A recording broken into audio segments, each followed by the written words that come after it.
ನಿಮ್ಮ ಕಣ್ಣೆದುರು ನೀವು ಸಹೋದ್ಯೋಗಿಗಳೆಲ್ಲರೂ ಕೂಡ ಕಳೆದುಕೊಂಡಾಗ ನೀವು ಅದು ಹೇಗೆ ನಿಭಾಯಿಸಿದ್ರಿ?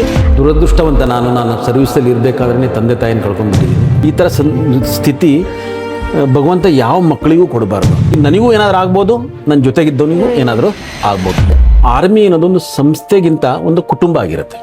40 ವರ್ಷದ ಒಬ್ಬ ಸೋಲ್ಜರ್ 25 ವರ್ಷ ಒಬ್ಬ ಸೋಲ್ಜರ್ ಜೊತೆ ಕಾಂಪಿಟೇಷನ್ ಮಾಡಬೇಕು. ಬರೀ ಸ್ಯಾಲ್ರಿ ಕೊಡೋದೇ ಅಲ್ಲ, ನಿಮ್ಮ ಕುಟುಂಬವನ್ನೇ ನೋಡ್ಕೊಳ್ಳುತ್ತೆ. ಏನನ್ನಾದರೂ ಮಾಡಬೇಕು ಅನ್ನೋ ಛಲ ಇರುತ್ತೆ, ಹಂಬಲ ಇರುತ್ತೆ. ಅವರು ಯಾವುದೇ ಸವಾಲನ್ನು ನೆಗೆಟಿವ್ ಆಗಿ ತಗೊಳ್ಳಲ್ಲ. ಮುಂದೆ ನೆಕ್ಸ್ಟ್ ಸೇನೆಗೆ ಸೇರಬೇಕು ಅಂತ ಹೇಳಿದವರಿಗೆ ನೀವು ಏನು ಹೇಳೋಕೆ ಇಷ್ಟಪಡ್ತೀರಾ? ನೀವು ಆರ್ಮಿ ಲೈಫ್ನ ಎಷ್ಟು ಮಿಸ್ ಮಾಡ್ಕೋತಿದ್ದೀರಾ ಸರ್? ಆರ್ಮಿ ಶೆಡ್ಯೂಲ್ ಹೇಗಿರುತ್ತೆ ಸರ್ ನಿಮ್ಮದು? ಈ ಕಠಿಣ ಸೇನಾ ಪಯಣದಲ್ಲಿ ಸದಾ ನಿಮ್ಮ ಬೆನ್ನೆಲುಬಾಗಿ ನಿಂತ ನಿಮ್ಮ ಜೀವನ ಸಂಗಾತಿಯ ಬಗ್ಗೆ ಏನು ಹೇಳ್ತೀರಾ ಸರ್?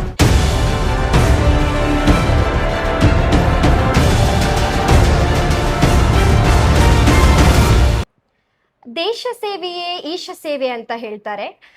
ಸಾವಿರಾರು ಸೈನಿಕರು ರಾತ್ರಿ ಹಗಲೆನ್ನದೆ, ಬಿಸಿಲು ಚಳಿ ಎನ್ನದೆ ದೇಶದ ಗಡಿಯಲ್ಲಿ ಸೈನಿಕರಾಗಿ ಸೇವೆಯನ್ನ ಸಲ್ಲಿಸ್ತಾ ಇರ್ತಾರೆ. ಅಂತಹ ಸೈನಿಕರಲ್ಲಿ ಒಬ್ಬರು ತೀರ್ಥಹಳ್ಳಿ ತಾಲೂಕಿನ ಬಸವಾನಿ ಮೂಲದ ಅಬೂಬಕ್ಕರ್ ಸರ್ ಅವರು ಸುಮಾರು 30 ವರ್ಷಗಳ ಕಾಲ ಭಾರತದ ಸೈನಿಕರಾಗಿ ದೇಶದ ಬಹುತೇಕ ಗಡಿಗಳಲ್ಲಿ ಸಾರ್ಥಕ ಸೇವೆಯನ್ನ ಸಲ್ಲಿಸಿದ್ದಾರೆ. ನಮ್ಮೂರು ಎಕ್ಸ್‌ಪ್ರೆಸ್ ಮಾಧ್ಯಮದ ವಿಶೇಷ ಸಂದರ್ಶನದಲ್ಲಿ ಇವತ್ತು ಅಬೂಬಕ್ಕರ್ ಸರ್ ಅವರಿದ್ದಾರೆ. ಬನ್ನಿ ವೀಕ್ಷಕರವರನ್ನ ಮಾತನಾಡ್ಸೋಣ. ಸರ್ ನಮಸ್ತೆ, ಕಾರ್ಯಕ್ರಮಕ್ಕೆ ಆತ್ಮೀಯ ಸ್ವಾಗತ. ನಮಸ್ತೆ madam, thank you so much. Okay sir, ಮೊದಲನೇದಾಗಿ ತಮ್ಮ ಬಾಲ್ಯದ ಜೀವನದ ಬಗ್ಗೆ ಹಂಚ್ಕೊಳ್ಳೋದಾದ್ರೆ ಸರ್? ಬಾಲ್ಯದ ಬಗ್ಗೆ ಹೇಳಬೇಕಂತಂದ್ರೆ ನಾವೊಂದು ಮಧ್ಯಮ ವರ್ಗದ ಕುಟುಂಬ. ಯಾಕಂದ್ರೆ ನಾನು ಇದನ್ನ ಮೆನ್ಷನ್ ಮಾಡ್ತಿದ್ದೆ ಅಂದ್ರೆ ಇರ್ಲಿಕ್ಕೆ ಮನೆ ಇತ್ತು, ಹಾಕಕ್ಕೆ ಬಟ್ಟೆ ಇತ್ತು, ತಿನ್ನಕ್ಕೇನು ಕೊರತೆ ಇರಲಿಲ್ಲ, ಬಟ್ ಲಕ್ಸುರಿ ಲೈಫ್ ಇರಲಿಲ್ಲ. ಹಾಗಾಗಿ ನಾನು ಮಧ್ಯಮ ವರ್ಗದ ಅಂತ ಹೇಳ್ತೀನಿ. ಓದೋದ್ರಲ್ಲಿ ನಾನು ತುಂಬ ಚೆನ್ನಾಗಿದ್ದೆ ಮೊದಲಿಂದನು. ಚೆನ್ನಾಗಿ ಓದ್ತಾ ಇದ್ದೆ. ಚೆನ್ನಾಗಿ ಓದೋದಂದ್ರೆ ಮೊದಲು ಈಗಿನ ಕಾಲದಲ್ಲಿ 99 ಆ ಥರದ್ದು ಏನಲ್ಲ, ಫಸ್ಟ್ ಕ್ಲಾಸ್ ಸ್ಟೂಡೆಂಟ್ ನಾನು. ನಮ್ಮ ಟೈಮಲ್ಲಿ ಅದೇ first class to second class ಕೇಳ್ತಾ ಇದ್ರು. ಇವಾಗ ಪರ್ಸೆಂಟೇಜಿಗೆ ಬಂದಿದೆ ಅದು 99, 98 ಅಂತ. ನಾನು ಫಸ್ಟ್ ಕ್ಲಾಸಲ್ಲಿ ಇರ್ತಿದ್ದೆ. ಹಾಗಾಗಿ ನಾನು ಹೇಳ್ತಿದ್ದೀನಿ ನಾನು ಓದೋದ್ರಲ್ಲಿ ಚೆನ್ನಾಗಿದ್ದೆ ಅಂತ. ಓದುವಾಗಲೇ ನಮಗೆ ಏನಾದರೂ ಒಂದು ಮಾಡಬೇಕು ಅನ್ನೋದೊಂದು ಹುಮ್ಮಸ್ಸಿತ್ತು, ಏನೋ ಒಂದು ಸಾಧಿಸ್ಬೇಕು ಅಂತ. ಆ ಹುಮ್ಮಸ್ ಯಾಕೆ ಬಂತಂದ್ರೆ ಜವಾಬ್ದಾರಿ ಇತ್ತು, ಮನೆ ಜವಾಬ್ದಾರಿ ತಗೊಳ್ಬೇಕು ಅನ್ನೋದೊಂದು ಹುಮ್ಮಸ್ ಇದ್ರಿಂದ ಓದ್ತಾ ಇದ್ವಿ. ಆವಾಗ ಫ್ರೆಂಡ್ ಸರ್ಕಲ್ ಎಲ್ಲರೂ ಪಾಸಿಟಿವ್ ಆಗಿದ್ದರು. ಅಂದರೆ ಏನಾರು ಒಂದು ರಸ್ತೆ ತೋರಿಸ್ತಿದ್ರು ಎಲ್ಲರೂ. ನಮ್ಮ ಫ್ರೆಂಡ್ಸಲ್ಲಿ ನಮ್ಮ ಜೊತೆಗಿನವರು ಇರ್ಬೋದು, ನಮ್ಮ ಹಿರಿಯರು ಇರ್ತಾರೆ, ಆದರೂ ಫ್ರೆಂಡ್ಸ್ ಆಗಿರ್ತಾರೆ, ಅವರು ಇರ್ಬೋದು. ಎಲ್ಲರೂ ಒಳ್ಳೆ ರಸ್ತೆನ ತೋರಿಸ್ತಾ ಇದ್ರು ಆ ಕಾಲದಲ್ಲಿ. ಇವಾಗಲೂ ಅದೇ ಥರ ಇದೆ ನಮ್ಮೂರು. ಸೊ ನಮ್ಮೂರಿನ ನಾ ಇದ್ದೆ ಅಂತ ನಾನು ಆರ್ಮಿಗೆ ಹೋಗಿದ್ದೀನಿ ಅಂತ ನಾನು ಭಾವಿಸ್ಕೊತೀನಿ. ಓಕೆ, ಸೇನೆಗೆ ಸೇರ್ಬೇಕು ಅಂತ ಒಂದು ಕುತೂಹಲದ ಪ್ರಶ್ನೆ. ಸೇನೆಗೆ ಸೇರ್ಬೇಕು, ಅದು ಯಾವಾಗಿನ ಸರ್ ಆ ಕನಸು ಶುರು ಆಯಿತು ನಿಮಗೆ ಅಂತ? ಕನಸು ಆ ಥರ ಏನು ಕಂಡಿದ್ದೇನಲ್ಲ ನಾನು ಸೇನೆಗೆ ಸೇರಬೇಕು ಅಂತಲೇ. ನಾನು ಮೊದಲೇ ನಿಮಗೆ ಹೇಳಿದ್ದೆ, ಜವಾಬ್ದಾರಿ ಒಂದು ಇತ್ತು, ಹಾಗಾಗಿ ಏನಾದರೂ ಒಂದು ಸಾಧಿಸ್ಬೇಕು ಅನ್ನೋ ಹಂಬಲ ಇತ್ತು. ನಾನು ಆಗಬೇಕಂತಾಗಿದ್ದು ಟೀಚರ್. ನಾನು ಆ್ಯಕ್ಚುಲಿ ಟೀಚರ್ ಆಗಬೇಕಂತಿದ್ದೆ. ನನಗೆ ಇಷ್ಟ ಇದ್ದಿದ್ದು ನಾನು ಟೀಚರ್ ಆಗಬೇಕಂತ. ನಾನು TCH ನನಗೆ ಕಾಲ್ ಫಾರ್ ಬೇರೆ ಆಗಿತ್ತು. ನಾನು 10th ಆದಮೇಲೆ TCH ನನಗೆ, ಅವಾಗ 10th ಆದಮೇಲೆ TCH ಇತ್ತು. ಆದರೆ TCH ಮಾಡಬೇಕಿತ್ತು ಶಿವಮೊಗ್ಗದಲ್ಲಿ.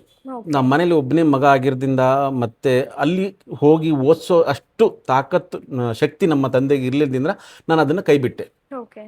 ಅದಾದಮೇಲೆ ಅವಾಗೆಲ್ಲ ಆಫ್ಲೈನೇ ಇದ್ದಿದ್ದು. ಪೊಲೀಸ್ ಡಿಪಾರ್ಟ್ಮೆಂಟಿಗೆ ಹೋಗಬೇಕು ಅನ್ನೋದು ಒಂದು ಆಸೆ ಇತ್ತು. ಅದಾದಮೇಲೆ ನೆಕ್ಸ್ಟ್ ಅದಕ್ಕೂ ಅವಾಗ ಆಫ್ಲೈನ್ ಅಪ್ಲಿಕೇಶನ್ ಎಲ್ಲ ಹಾಕ್ತಿದ್ವಿ, ಬಟ್ ರೆಸ್ಪಾನ್ಸ್ ಬರ್ತಾ ಇರಲಿಲ್ಲ ಸರಿಯಾಗಿ. ಮತ್ತು 3ನೇ ಆಪ್ಷನ್ ಇದ್ದಿದ್ದು ಆರ್ಮಿಗೆ ಹೋಗ್ಬೇಕಂತ. ಆರ್ಮಿಗೆ ಹೋಗ್ಬೇಕಂತ ನನ್ನಲ್ಲಿ ನಾನು ಆಸೆ ಪಟ್ಟಿದ್ದಲ್ಲ, ನಮ್ಮ ಫ್ರೆಂಡ್ ಸರ್ಕಲಲ್ಲಿ ಕೆಲವು ಜನ, ನೀನು ಆರ್ಮಿಗೆ ಹೋದರೆ ಫಿಟ್ ಆಗ್ತೀಯಾ, ಯಾಕಂದರೆ ನೀನು ಸ್ಪೋರ್ಟ್ಸಲ್ಲಿ ಚೆನ್ನಾಗಿದೆಯಾ, ಫಿಸಿಕಲಿ ಚೆನ್ನಾಗಿದೆಯಾ, ಸೊ ನೀ ಫಿಟ್ ಆಗೋ ಸಾಧ್ಯತೆಗಳು ಜಾಸ್ತಿ ಇದೆ ಅಂತ ನನಗೆ ಬಸವನೇ ನಮ್ಮ ಸ್ನೇಹಿತರು ಭಾರತೀಶ್ ಅಂತ ಒಬ್ಬರಿದ್ದಾರೆ, ಅವ್ರು ನನಗೆ ಗೈಡ್ ಮಾಡಿದ್ರ ಬಗ್ಗೆ. VT ಮಂಜುನಾಥ್ ಅಂತ ಒಬ್ಬರಿದ್ದರು, ಅವರೆಲ್ಲ ನನಗೆ ಗೈಡ್ ಮಾಡಿದ್ದಾರೆ. ನಮ್ಮ ಸ್ನೇಹಿತರು, ಬಟ್ ಹಿರಿಯರಾಗಿದ್ದರು ಅವರೆಲ್ಲ. ಸೊ ಅವರ ದಿಶಾ ನಿರ್ದೇಶನದಿಂದ ನಾನು ಆರ್ಮಿಗೆ ಹೋಗುವಂತಾಯ್ತು. ಓಕೆ, ಸೇನೆಗೆ ಸೇರಿದ್ಮೇಲೆ ಯಾವೆಲ್ಲ ಸವಾಲುಗಳನ್ನ ತಾವು ಸಹಜವಾಗಿ ಸಾಕಷ್ಟು ಸವಾಲುಗಳನ್ನ ಎದುರಿಸ್ತಾರೆ, ಕೆಲವೊಂದು ವಿಚಾರಗಳನ್ನ ತಮ್ಮ ಮುಂದೆ ಹಂಚ್ಕೊಳ್ಳೋದಾದ್ರೆ ಸರ್? ನೋಡಿ, ಸವಾಲುಗಳಲ್ಲಿ ಯಾವುದೇ ವೃತ್ತಿಲಿ ಸವಾಲುಗಳು ಇದ್ದೇ ಇರುತ್ತೆ. ಅದು ಸವಾಲುಗಳು ಯಾವ ಥರದ್ದು ಅನ್ನೋದು ಡಿಪೆಂಡ್ ಆಗಿರುತ್ತೆ. ಒಂದು ಸವಾಲು ಅಂದರೆ ಒಂದು ನಕಾರಾತ್ಮಕ ಸವಾಲು ಇರುತ್ತೆ, ಒಂದು ಸಕಾರಾತ್ಮಕ ಸವಾಲು ಇರುತ್ತೆ. ನಮ್ಮ ಆರ್ಮಿಯಲ್ಲಿ ಡಿಫೆನ್ಸ್ ಫೋರ್ಸ್ನಲ್ಲಿ, ಆರ್ಮಿ ಅಂತಂದರೆ ಡಿಫೆನ್ಸ್ ಫೋರ್ಸ್ನಲ್ಲಿ ನಕಾರಾತ್ಮಕ ಯಾವುದೇ ಸವಾಲುಗಳು ಇರಲ್ಲ. ಏನೇ ಸಾಧಿಸ್ಬೇಕಂದ್ರೆ, ಯಾವುದೇ ವೃತ್ತಿಯಲ್ಲಿ ಏನೇ ಸಾಧನೆ ಮಾಡಬೇಕಂದ್ರೆ ಸವಾಲುಗಳು ಇದ್ದೇ ಇರುತ್ತೆ. ಆ ಸವಾಲುಗಳನ್ನು ನಾವು ಯಾವ ಥರ ತಗೊಳ್ತೀವಿ ಅನ್ನೋದ್ರ ಮೇಲೆ ಡಿಪೆಂಡ್ ಆಗಿರುತ್ತೆ. ಓಕೆ ಏನಾದರೂ ಮಾಡೋ ಹಂಬಲ ಇದ್ದರೆ ಆ ಸವಾಲನ್ನ ಎದುರಿಸ್ಬೇಕಾಗತ್ತೆ. ಓಕೆ 30 ವರ್ಷದ ತನಕ ಸರ್ವಿಸ್ ಮಾಡಿದ್ದೀನಿ ಅಂತಂದರೆ ಸವಾಲುಗಳು ಇತ್ತು, ಬಟ್ ಆ ಸವಾಲನ್ನ ನಾನು ಸಕಾರಾತ್ಮಕವಾಗಿ ತಗೊಂಡಿದ್ದೀನಿ. ಅಂದರೆ ನಾನು ಅದನ್ನು ಸಾಧಿಸಬಲ್ಲೆ, ಅದನ್ನು ಮಾಡಬಲ್ಲೆ. ಓಕೆ ಅದಕ್ಕೆ ನಾನು ಒಬ್ಬನಿಂದನೇ ಅದು ಮಾಡಬಲ್ಲೆ ಅಂದ್ಕೊಂಡ ತಕ್ಷಣ ಮಾಡೋಕ್ಕಾಗಲ್ಲ. ಎಲ್ಲರ ಸಪೋರ್ಟ್ ಇರೋದು ಭಾರಿ ಮಹತ್ವಪೂರ್ಣ ಆಗಿರುತ್ತೆ. ಸೊ ಎಲ್ಲರೂ ನನಗೆ ಸಪೋರ್ಟ್ ಮಾಡಿದ್ದಾರೆ ನಮ್ಮ ಯೂನಿಟಲ್ಲಿ, ನಮ್ಮ ರೆಜಿಮೆಂಟಲ್ಲಿ. ಸೊ ಅವರ ಒಂದು ಸಪೋರ್ಟ್ನಿಂದ ಮತ್ತು ಮನೆಯವರ ಒಂದು ಸಹಕಾರದಿಂದ, ನನ್ನ ಒಂದು ಹುಮ್ಮಸ್ಸಿನಿಂದ ಎಲ್ಲ ಸವಾಲುಗಳನ್ನ ನಾನು ಎದುರಿಸಿ ಬಂದಿದ್ದೀನಿ. ಓಕೆ ಎಲ್ಲರ ಮನೆಯವರು ಅಂತ ಹೇಳಿದ್ರೆ ಫೈನಲಿ ಫ್ಯಾಮಿಲಿ ಸಪೋರ್ಟ್ ತಮಗೆ ಎಷ್ಟು ಮಟ್ಟಿಗೆ ಇತ್ತು ಅಂತ ಸರ್? ತುಂಬ ಮಟ್ಟಿಗೆ ನೋಡಿ, ನಾನು ಮೊದಲೇ ಹೇಳಿದೆ, ನಾನು ಬಡವ ಕುಟುಂಬ ಅಂತ ಹೇಳೋಣ, ಮಧ್ಯಮ ವರ್ಗದ ಕುಟುಂಬ. ಮಧ್ಯಮ ವರ್ಗದ ಕುಟುಂಬದಲ್ಲಿ ಇದ್ದಾಗ ನಾನು ಒಬ್ಬನೇ ಮಗ ನಮ್ಮ ತಂದೆಗೆ. ನೀವು ಯೋಚನೆ ಮಾಡಿ, 30 ವರ್ಷದ ಹಿಂದೆ ಒಬ್ಬನೇ ಮಗ ಆಗಿದ್ದಾಗ ಯಾರು ಆದರೂ ಆರ್ಮಿ ಕಳಿಸ್ಬೇಕು ಅಂದರೆ ಎಷ್ಟು ಯೋಚನೆ ಮಾಡ್ತಾರೆ. ಸೊ ನಮ್ಮ ಮನೆಯಲ್ಲಿ ಯಾರೂ ಯೋಚನೆ ಮಾಡಲಿಲ್ಲ. ಸರಿ, ನಿನ್ನ ಇಷ್ಟ, ನೀನು ಏನು ಮಾಡೋಕ್ಕೆ ಇಷ್ಟಪಡ್ತಿದ್ದಿ ಅದನ್ನು ಮಾಡು ಅಂತ ಕಳಿಸಿದ್ದಾರೆ. ಅಂದರೆ ನಾನು 18ನೇ ಏಜಿಗೆ ನಾನು ಹೋಗಿರೋದು. 18ನೇ ವರ್ಷಕ್ಕೆ ನಾನು ಮನೆ ಬಿಟ್ಟಿದ್ದೀನಿ ಅಂದರೆ ಅದೊಂದು ನೀವು ಯೋಚನೆ ಮಾಡಿ ಎಷ್ಟು ಕಷ್ಟ ಆಗಿರ್ಬೋದು ಅಂತ. ಬಟ್ ನನಗೆ ಮಾಡಬೇಕಿತ್ತು ಅನ್ನೋದು ಛಲ ಇತ್ತು, ಹಾಗಾಗಿ ಮನೆ ಬಿಟ್ಟೆ. ಕುಟುಂಬದ ಒಂದು ಪ್ರೀತಿ, ತಂದೆ ತಾಯಿಯರ ಪ್ರೀತಿ, ಅದನ್ನು ನಾನು ವಂಚಿತನಾದೆ ಆವಾಗಿಂದ ಸರ್ವಿಸ್ ಮುಗಿಯೋ ತನಕ ಇವತ್ತಿನವರೆಗೂ. ನನಗೆ ಆ ತಂದೆ ತಾಯಿ ಪ್ರೀತಿ 18 ವರ್ಷ ತನಕ ಮಾತ್ರ ಸಿಕ್ಕಿರೋದು, ಆಮೇಲೆ ನನಗೆ ಸಿಕ್ಕಿಲ್ಲ ಅಂತ ಅದೊಂದು ಕೊರಗಿದೆ. ಯಾಕಂದರೆ ಅವ್ರ ಜೊತೆ ನನಗೆ ಇರೋಕ್ಕಾಗಿಲ್ಲ ಅಂತ. ಬಾಲ್ಯ ಗೆಳೆತನ ಎಲ್ಲ ಬಿಟ್ಟು ಹೋಗಬೇಕಾಗತ್ತೆ. ಬಾಲ್ಯದಲ್ಲಿ ಹುಡುಗರು, ಫ್ರೆಂಡ್ಸು, ಅಲ್ಲಿ ಸ್ಪೋರ್ಟ್ಸು, ಆಟ ಈಟ, ಅದು 18 ವರ್ಷ ನೀವು ಲೆಕ್ಕ ಹಾಕಿ ಮೀಸೆ ಚಿಗುರೋ ವಯಸ್ಸಿತ್ತು ಆವಾಗನೇ ಮನೆ ಬಿಟ್ಟಿರೋನು ನಾನು. ಅಲ್ಲಿಂದ ಇಲ್ಲಿವರೆಗೂ ಇವಾಗ ನನಗೆ ಏಜ್ 48, 18, 48 ನಡುವೆ 30. ಎಲ್ಲ ನಮ್ಮ ಒಂದು ಜೀವನದ ಮಹತ್ವಪೂರ್ಣ ಎಲ್ಲ ಘಟ್ಟಗಳೆಲ್ಲ ಈ ಏಜಲ್ಲಿ ಮುಗಿದೋಗ್ಬಿಟ್ಟಿದೆ. ಇವಾಗ ಹೆಂಡತಿ, ಮಕ್ಕಳು ಇದೆ, ಅದ್ರ ನಡುವೆ ಒಂದು ಲೈಫ್ ಇರುತ್ತಲ್ಲ, ಎಂಜಾಯ್ಮೆಂಟ್ ಲೈಫ್. ಆ ಎಂಜಾಯ್ಮೆಂಟ್ ಲೈಫ್ ಅನ್ನೋದನ್ನು ನಾವು ಮರ್ತು ಬಿಟ್ಟಿದ್ವಿ. ಅದಕ್ಕೆ ನಾನು ಹೇಳೋದು, ನಾವು ಸೇವೆ ಮಾಡಲಿಲ್ಲ, ದೇಶ ಸೇವೆ ಮಾಡಲಿಲ್ಲ, ನಾವು ತ್ಯಾಗ ಮಾಡಿದ್ದೀವಿ ಅಂತ ನಮಗೆ ಅನಿಸುತ್ತೆ. ಎಲ್ಲರೂ, ನಾನು ಅಂತಲ್ಲ, ಯಾರಾದರೂ ಆರ್ಮಿ ಹೋಗಿ ರಿಟೈರ್ಡ್ ಆಗಿ ಬಂದಿರೋ ಅವರು ತ್ಯಾಗ ಮಾಡಿರ್ತಾರೆ ಸಾಕಷ್ಟು. ಸೇವೆಗಿಂತ ತ್ಯಾಗ ಅವ್ರದ್ದು ಭಾಳ ಅಮೂಲ್ಯವಾಗಿರುತ್ತೆ. ಸೇವೆ ಎಲ್ಲರೂ ಮಾಡ್ತಾರೆ. ಸೇವೆ ಅಂದರೆ ಯಾವುದೇ ವೃತ್ತಿಯಲ್ಲಿ ಇರಲಿ, ಈ ಭಾರತದಲ್ಲಿ, ಕರ್ನಾಟಕದಲ್ಲಿ, ಯಾವುದೇ ವೃತ್ತಿಯಲ್ಲಿ ಯಾರು ಪ್ರಾಮಾಣಿಕವಾಗಿ ಕೆಲಸ ಮಾಡ್ತಾರೋ ಅವರು ದೇಶ ಸೇವೆನೇ ಮಾಡ್ತಿದ್ದಾರೆ.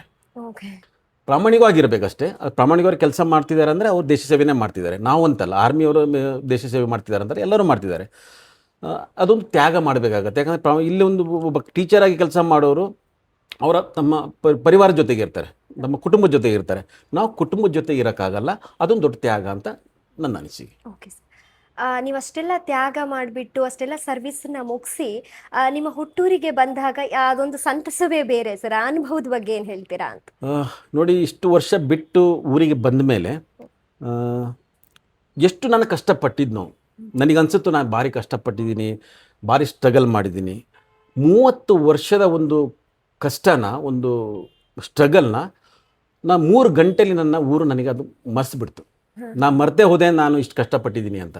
ಯಾಕಂದರೆ ಆ ಒಂದು ಸಂತಸ ಇದೆಯಲ್ಲ, ಆ 30 ವರ್ಷ ನಂದು ಕುಟುಂಬದಿಂದ ದೂರ ಇದ್ದು, ಎಲ್ಲ ಫ್ರೆಂಡ್ ಸರ್ಕಲಿಂದ ದೂರ ಇದ್ದು,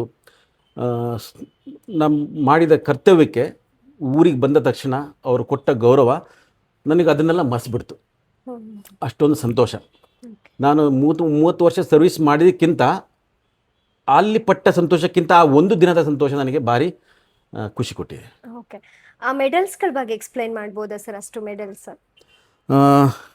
ಫಸ್ಟ್ ಆಫ್ ಆಲ್ ಕೆಳಗಿಂದ ಇದು COS, chief of the army staff, ನಮ್ಮ ಆರ್ಮಿಯ ಸರ್ವೋಚ್ಚ ನಾಯಕ, chief of the army staff commendation card ಅಂತ ಅವ್ರು ನನಗೆ ಆನ್ ದಿ ಸ್ಪಾಟ್ ಕೊಟ್ಟಿರೋದು.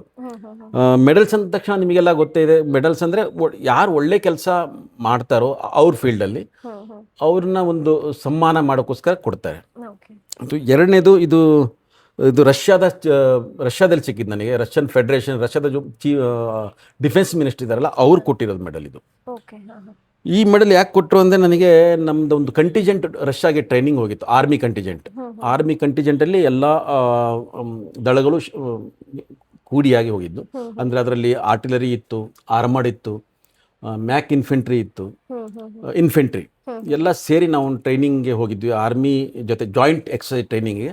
ತೋ ಆ ಟ್ರೈನಿಂಗ್ನಲ್ಲಿ ನಾನು ಟ್ರೈನಿಂಗ್ ಇನ್ಚಾರ್ಜ್ ಜೇಶಿಯೋ IC ಇನ್ಚಾರ್ಜ್ ಅಂತ ನಾನು ಅಪಾಯಿಂಟ್ಮೆಂಟ್ ಕೆಲಸ ಮಾಡಿದ್ದೆ. ಯಾಕಂದರೆ ಆ ಮೇನ್ ಟ್ರೈನಿಂಗ್ ಯಾವ ನಮ್ಮ ಆರ್ಮಿ ಹೆಡ್ ಕ್ವಾರ್ಟರ್ ನಮಗೆ ಯಾವುದು ಟ್ರೈನಿಂಗ್ ಪ್ರೋಗ್ರಾಮ್ ಕೊಟ್ಟಿದ್ರು ಆ ಪ್ರೋಗ್ರಾಮ್ ಅನುಗುಣವಾಗಿ ವೀಕ್ಲಿ ಪ್ರೋಗ್ರಾಮ್ ಮತ್ತು ಡೈಲಿ ಪ್ರೋಗ್ರಾಮ್ನ ಮಾಡಿ ಆ ಟ್ರೈನಿಂಗ್ ಕಂಡಕ್ಟ್ ಮಾಡೋದ್ರಲ್ಲಿ ನನ್ನದೊಂದು ಹುದ್ದೆ ಇತ್ತು. ಓಕೆ. ಸೊ ಅದು 3 ತಿಂಗಳ ಟ್ರೈನಿಂಗ್ ಆಗಿತ್ತು. ಆ 3 ತಿಂಗಳ ಟ್ರೈನಿಂಗ್ ನಾನು ಕಂಡಕ್ಟ್ ಮಾಡಿದ್ದೆ ಅವ್ರ ಜೊತೆ. ಸೊ ಅವಾಗ ನನಗೆ ಸಿಕ್ಕಿರೋ ಮೆಡಲ್ ಇದು ಡಿಫೆನ್ಸ್ ಮಿನಿಸ್ಟರ್ ಕೊಟ್ಟಿರೋದು ರಷ್ಯಾದಲ್ಲಿ. ಹಾ ಹಾ ಓಕೆ. ಈ ಮೆಡಲ್ ಸಿಸ್ಕ್ ಚೀಫ್ ಇಂಟಿಗ್ರೇಟಿವ್ ಸ್ಟಾಫ್ ನಮ್ಮ ಆರ್ಮಿ ನೇವಿ ಏರ್ಫೋರ್ಸ್ 3ಕ್ಕೆ ಒಂದು ಇಂಟಿಗ್ರೇಟಿವ್ ಸ್ಟಾಫ್ ಜನರಲ್ ಇದ್ದಾರೆ. ಓಕೆ. ಅವರು ನನ್ನ ಕರ್ತವ್ಯ ನೋಡಿ ನಾನು ಮಾಡೋ ಡ್ಯೂಟಿನ ನೋಡಿ ನನಗೆ ಅವರು ಕೊಟ್ಟಿರೋ ಮೆಡಲ್. ಬಾಕಿ ಈ ಎದಲ್ಲಿರೋ ಇದೆಲ್ಲ ಮೆಡಲ್ಗಳು ನಮ್ಮ ಸರ್ವಿಸಿಗೆ ಅನುಗುಣವಾಗಿದೆ. ಈ ಕಡೆಯಿಂದ ನೀವು ನೋಡ್ತಾ ಬಂದರೆ ಇದು 29 ಇಯರ್ ಮೆಡಲ್ ಸರ್ವಿಸ್ ಮಾಡಿದಂಗೆ 9 ಇಯರ್ 20 ಇಯರ್ 50 ಇಯರ್ ಮೆಡಲ್ ಇದೆ. ಬಾಕಿ ಕೆಲವೊಂದು ಮೆಡಲ್ಗಳು ನಮಗೆ ನಮ್ಮ ಲೊಕೇಶನ್ ಯಾವ್ಯಾವ ಲೊಕೇಶನಲ್ಲಿ ನೀವು ಕೆಲಸ ಮಾಡಿದ್ದೀರಾ. ಇದು ಮಣಿಪುರದ ಮೆಡಲ್, ಇದು ನಾರ್ತ್ ಈಸ್ಟಲ್ಲಿ ಆಪರೇಷನ್ ರೈನೋದ್ ಮೆಡಲ್ ಇದು. ಹಾಗೆ ಒಂದೊಂದು ನಿಮ್ಮ ಆಪರೇಷನ್ ಬಗ್ಗೆ ಹೇಳುತ್ತೆ ಈ ಕತೆ. ಇಲ್ಲಿ ತನಕ 1 2 3 4 5 6 7 8 ಮೆಡಲ್ಗಳು ಆಪರೇಷನ್ ಎಂದು, ಬಾಕಿ ನಮ್ಮ ಸರ್ವಿಸಿನ ಮೆಡಲ್. ಗಡಿ ನಿಯಂತ್ರಣ ರೇಖೆಯಲ್ಲಿ ಗುಂಡಿನ ಚಕಮಕಿ ನಡೆಯುವಾಗ ಭಯ ಆಗೋದು ಸಹಜ. ಅಂತಹ ಆತಂಕದ ಕ್ಷಣಗಳಲ್ಲಿ ಆ ಭಯವನ್ನ ಮೆಟ್ಟಿ ನಿಂತು ನೀವು ಆ ಕಾರ್ಯಾಚರಣೆಯನ್ನ ಯಶಸ್ವಿಗೊಳಿಸ್ಲಿಕ್ಕೆ ನಿಮ್ಮ ಮನಸ್ಸಿಗೆ ಹೇಗೆ ನೀವು ತರಬೇತಿ ನೀಡ್ತಾ ಇದ್ರಿ ಅಂತ? ನೋಡಿ, ಇದು ಗುಂಡಿನ ಚಕಮಕಿ ಆದಾಗ, ಬಾಂಬ್ ಶೆಲ್ ದಾಳಿ ಆದಾಗ ಭಯ ಅನ್ನೋಕ್ಕಿಂತ ಭಯ ಅಂತೂ ಆಗಲ್ಲ. ಯಾಕಂದರೆ ಅದಕ್ಕಾಗಿ ಅದಾಗುತ್ತೆ ಅನ್ನೋದು ವಿಷಯ ನಮಗೆ ಮೊದಲೇ ಗೊತ್ತಿರುತ್ತೆ.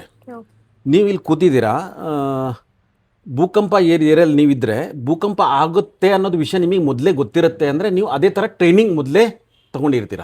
ಈ ಬಿಲ್ಡಿಂಗ್ನ ಅದೇ ಥರ ಕನ್ಸ್ಟ್ರಕ್ಷನ್ ಮೊದಲೇ ಮಾಡಿರ್ತಾರೆ. ಈ ಭೂಕಂಪ ಇಲಾಖೆಯಲ್ಲಿ ಈ ಬಿಲ್ಡಿಂಗ್ ಯಾವ ಥರ ಇರಬೇಕು ಅಂತ. ಸೊ ನಾವು ಅಲ್ಲಿರುವಾಗ ನಮಗೆ ಮೊದಲೇ ಗೊತ್ತಿದೆ ಯಾವಾಗಲಾದರೂ ಯಾವ ಟೈಮಲ್ಲಾದರೂ ಫೈರಿಂಗ್ ಆಗ್ಬೋದು, ಶೆಲ್ ದಾಳಿ ಆಗ್ಬೋದು ಅಂತ. ಸೊ ಅಲ್ಲಿ ಇಂಡೆಕ್ಟ್ ಆಗೋ ಮುಂಚೆನೇ ನಮಗೆ ಅದ್ರ ಟ್ರೈನಿಂಗ್ ಇರುತ್ತೆ. ನಾವು ಅದನ್ನು ಎಕ್ಸ್ಪೆಕ್ಟ್ ಮಾಡ್ತಾ ಇರ್ತೀವಿ. ಇವಾಗಿಲ್ಲ ನಾಳೆ, ಇವತ್ತು ಸಂಜೆ 3 ಗಂಟೆಗೆ ಇಲ್ಲ 4 ಗಂಟೆ ಯಾವುದಾದ್ರು ಒಂದು ಸಮಯದಲ್ಲಿ ಶೆಲ್ ದಾಳಿ ಆಗುತ್ತೆ ಅಂತ. ಸೊ ಅದು ನಾವು ಕಾಯ್ತಾ ಇರ್ತೀವಿ ಆಗುತ್ತೆ ಅನ್ನೋದನ್ನ. ಅದಕ್ಕೆ ಅದಾದ ತಕ್ಷಣ ಹೆದರಿಕೆ ಏನು ಬರಲ್ಲ. ಯಾಕಂದರೆ ಅದು ಆ್ಯಕ್ಷನ್ ಇರುತ್ತೆ. ಅದಾದರೆ ನಾವು ಏನು ಮಾಡಬೇಕು ಅನ್ನೋದನ್ನು ನಾವು ಮೊದಲಿಂದನೂ ಟ್ರೈನಿಂಗ್ ಮಾಡ್ತಾ ಇರ್ತೀವಿ. ಸೊ ಅದು ಯಾವ ಥರ ಆ್ಯಕ್ಷನ್ ಇರುತ್ತೆ ಸೇಮ್ ರಿಯಾಕ್ಷನ್ ನಾವು ಮಾಡ್ತೀವಿ. ಓಕೆ. ನೀವು ಕನ್ನಡಿಗರಾಗಿ ದೇಶದ ನಾನಾ ಭಾಗದ ಸೈನಿಕರೊಂದಿಗೆ ಬೆರೆಯುವಾಗ ಅಥವಾ ಭಾಷೆಯ ಆಚರಣೆ, ವಿಚಾರಣೆ, ಆಹಾರ ಪದ್ಧತಿ ಮತ್ತು ಹವಾಮಾನಗಳನ್ನು ಹೇಗೆ ನಿಭಾಯಿಸ್ತಿದ್ರಿ ಸರ್ ಅಂತ? ತುಂಬ ಒಳ್ಳೆ ಪ್ರಶ್ನೆ ಕೇಳಿದ್ರಿ ಮೇಡಮ್. ಆಗುತ್ತೆ. ನಾವು ಕರ್ನಾಟಕದ ಸೌತ್ ಇಂಡಿಯಾದಿಂದ ಮಡ್ರಾಸ್, ಚೆನ್ನೈ, ಮಡ್ರಾಸ್ ರೆಜಿಮೆಂಟ್ ಇದೆ.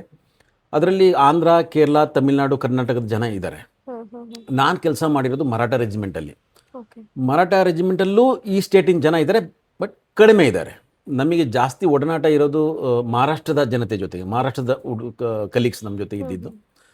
ಮತ್ತು ನಾರ್ತ್ ಇಂಡಿಯನ್ ಇರ್ತಾರೆ. ಇಲ್ಲಿ ಬಂದಾಗ ಭಾಷೆ ಶುರುವಾತಿಗೆ ಭಾಷೆ ಪ್ರಾಬ್ಲಮ್ ಇರುತ್ತೆ.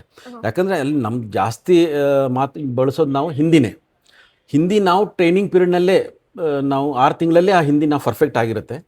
ಬಟ್ ನಾವು ಮರಾಠ ರೆಜಿಮೆಂಟಲ್ಲಿ ಇದ್ದೆ ಅಂದರೆ ನಾನು ಮರಾಠಿ ಕೂಡ ಮಾತಾಡಬೇಕಾಗಿ ಬರುತ್ತೆ. ಸೊ ಮರಾಠಿ ನಾನು ಯೂನಿಟಿಗೆ ಹೋಗಿ 1 ವರ್ಷಕ್ಕೆ ನಾನು ಮರಾಠಿ ಕಂಪ್ಲೀಟ್ ಮಾತಾಡ್ತೀನಿ.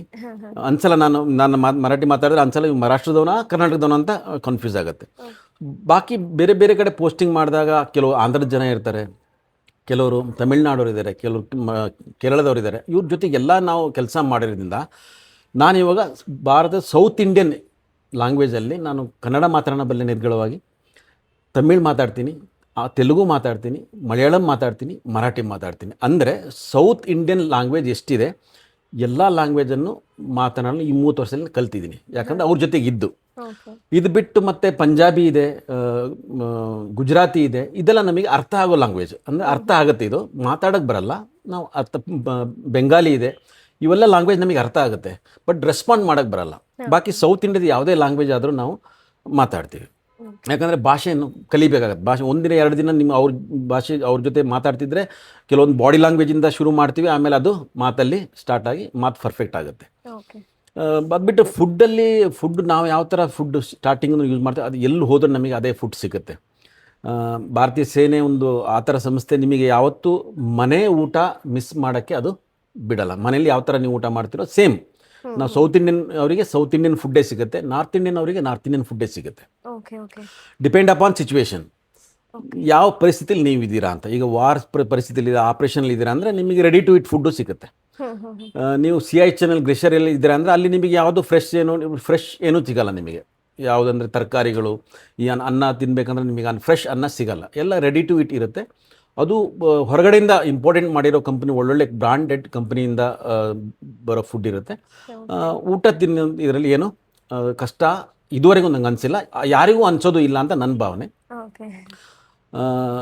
ಬಾಕಿ ನಾವು ಯಾವ ಥರ ಅಲ್ಲಿ ಇರ್ತೀವಿ ಆ ಹವಾಮಾನಕ್ಕೆ, ಯಾಕಂದರೆ ನಾವು ಈಗ ಬಾಡ್ಮೇರ್, ಜೈಸಲ್ಮೇರ್, ನೀವು ರಾಜಸ್ಥಾನದ ಪಂಜಾಬ್ ಇಲಾಖೆಗೆ ಹೋದರೆ ಅಲ್ಲಿ 40, 45, 50 ಟಚ್ ಆಗುತ್ತೆ. ಇವಾಗ ಇತ್ತೀಚೆಗೆ 50 ಟಚ್ ಆಗ್ತಿದೆ ಪ್ಲಸ್ ಟೆಂಪ್ರೇಚರ್. ಅಲ್ಲೂ ಇರಬೇಕಾಗತ್ತೆ ನಿಮಗೆ -20, -30 ತನಕ ಆ ಟೆಂಪ್ರೇಚರಲ್ಲಿ ಇರಬೇಕು. ಟೆಂಪ್ರೇಚರ್ ಚೇಂಜ್ ಆಗ್ತಾ ಇರುತ್ತೆ, ಹವಾಮಾನ ಚೇಂಜ್ ಆಗುತ್ತೆ. ನೀವು ಡಿಲ್ಲಿಗೆ ಬಂದರೆ ಚೇಂಜ್ ಆಗುತ್ತೆ, ರಾಜಸ್ಥಾನಿಗೆ ಹೋದರೆ ಚೇಂಜ್ ಆಗುತ್ತೆ, ನೀವು ಬೆಳಗಾವಿ ಬಂದರೆ ಚೇಂಜ್ ಆಗುತ್ತೆ. ಹವಾಮಾನ 2-3 ವರ್ಷಕ್ಕೊಂದ್ಸತಿ ನೀವು ಪೋಸ್ಟಿಂಗ್ ಆಗ್ತಿದೆ ಅಂದರೆ ನಿಮ್ಮದು ಹವಾಮಾನ ಜೊತೆ ನೀವು ಫಸ್ಟ್ ನಮಗೆ ಎನಿಮಿ ಅಂದರೆ ಕ್ಲೈಮೇಟ್, ಮೊದಲನೇ ಶತ್ರು ನಮಗೆ. ಅದ್ರ ಜೊತೆಗೆ ನಾವು ಹೋರಾಡಬೇಕು, ಅದು ಅಡ್ಜಸ್ಟ್ ಆಗುತ್ತೆ. ಆ ಥರ ಟ್ರೈನಿಂಗ್ ನಮಗೆ ಮೊದಲಿಂದನೇ ಪ್ರಾಕ್ಟೀಸ್ ಇರುತ್ತೆ. ಸೊ ಆ ಹವಾಮಾನಕ್ಕೆಲ್ಲ ನೀವು ಅಡ್ಜಸ್ಟ್ ಆಗಬೇಕಂದ್ರೆ ನೀವು ಮೆಂಟಲಿ, ಫಿಸಿಕಲಿ, ಮೆಡಿಕಲಿ 3 ಥರದಲ್ಲಿ ಫಿಟ್ ಆಗಿರೋದು ಭಾರಿ ಅವಶ್ಯಕತೆ ಇದೆ. ಇದು 3ರಲ್ಲಿ ಯಾವ್ದಾರು ಒಂದು, ಮೆಡಿಕಲಿ ನಿಮ್ಮದು BP ಸ್ವಲ್ಪ ಹೈ ಇದೆ ಅಂದ್ರೂ ನೀವು CHನಲ್ಲಿ ಕೆಲಸ ಮಾಡೋಕ್ಕೆ ಆಗಲ್ಲ. ನಿಮ್ದು ಯಾವುದೋ ಒಂದು ಆರ್ಗನ್ ಸರಿ ಕೆಲಸ ಮಾಡ್ತಿಲ್ಲ ಅಂದರೂ ಅದು ನಿಮ್ಗೆ ಮಾಡೋಕ್ಕಾಗಲ್ಲ. ಮೆಂಟಲಿ ನಿಮಗೆ ಒಂದ್ಸಲ ಅನ್ಸುತ್ತೆ ಈ ಬಿಸಿಲು ನಂಗೆ ತಡ್ಕೊಳಕ್ಕೆ ಆಗಲ್ಲಪ್ಪ ಅಂತ ಅನ್ಸಿದ್ರೆ ನಿಮಗೆ ಆವಾಗಲೇ ಡಿಹೈಡ್ರೇಷನ್ ಆಗುತ್ತೆ. ನಿಮಗೆ ಯಾವಾಗ ಅನಿಸುತ್ತೆ ನಾನು ಈ ಬಿಸಿಲಲ್ಲಿ ನಾನು ಇರಬಲ್ಲೆ, ಅದು ಮೆಂಟಲಿ ತಾಕತ್ತದು. ಇದು 3 ಇದ್ರೂ ನೀವು ಯಾವುದೇ ವಾತಾವರಣದಲ್ಲಿ ನೀವು ಕೆಲಸ ಮಾಡ್ಬೋದು. ಅಂದರೆ ಆ ಥರ ನಮಗೆ ಟ್ರೈನಿಂಗ್ ಇರುತ್ತೆ.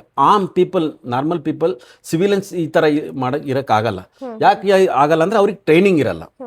ನಮಗೆ ಟ್ರೈನಿಂಗನ್ನು ಸ್ಟಾರ್ಟಿಂಗಿಂದನೂ ನಮಗೆ ಈ ಟ್ರೈನಿಂಗನ್ನು ಕೊಟ್ಟಿರ್ತಾರೆ. ಸೊ ನಾವು ಇದನ್ನು ಚೆನ್ನಾಗಿ ಅಡಾಪ್ಟ್ ಮಾಡ್ಕೊಂಡು ಬಿಡ್ತೀವಿ. 1-2 ದಿನದಲ್ಲಿ ನಾವು ಆ ಕ್ಲೈಮೇಟಿಗೆ ಅನುಗುಣವಾಗಿ ನಮ್ಮ ಬಾಡಿನ ಟರ್ನ್ ಮಾಡ್ಕೊಳ್ತೀವಿ. Okay sir. ಸಾಮಾನ್ಯ ಸಿಪಾಯಿಯಿಂದ ಕ್ಯಾಪ್ಟನ್ ಹುದ್ದೆಗೇರಿದ ಹಾದಿಯ ಅತಿ ದೊಡ್ಡ ಸವಾಲೇನು ಸರ್, ಅದ್ರ ಬಗ್ಗೆ ಎಕ್ಸ್ಪ್ಲೈನ್ ಮಾಡೋದಾದ್ರೆ? ಸವಾಲುಗಳು ತುಂಬ ಇದ್ದಾವೆ. ನಾನು ಮೊದಲೇ ನಿಮಗೆ ಇದನ್ನು ಹೇಳಿದ್ದೆ, ಯಾರಿಗೆ ಏನನ್ನಾದರೂ ಮಾಡಬೇಕು ಅನ್ನೋ ಛಲ ಇರುತ್ತೆ, ಹಂಬಲ ಇರುತ್ತೆ, ಅವರು ಯಾವುದೇ ಸವಾಲನ್ನು ನೆಗೆಟಿವ್ ಆಗಿ ತಗೊಳ್ಳಲ್ಲ, ಅಂದರೆ ನಕಾರಾತ್ಮಕವಾಗಿ ತಗೊಳ್ಳಲ್ಲ, ಅದನ್ನು ಪಾಸಿಟಿವ್ ಆಗಿ ತಗೊಳ್ತಾರೆ.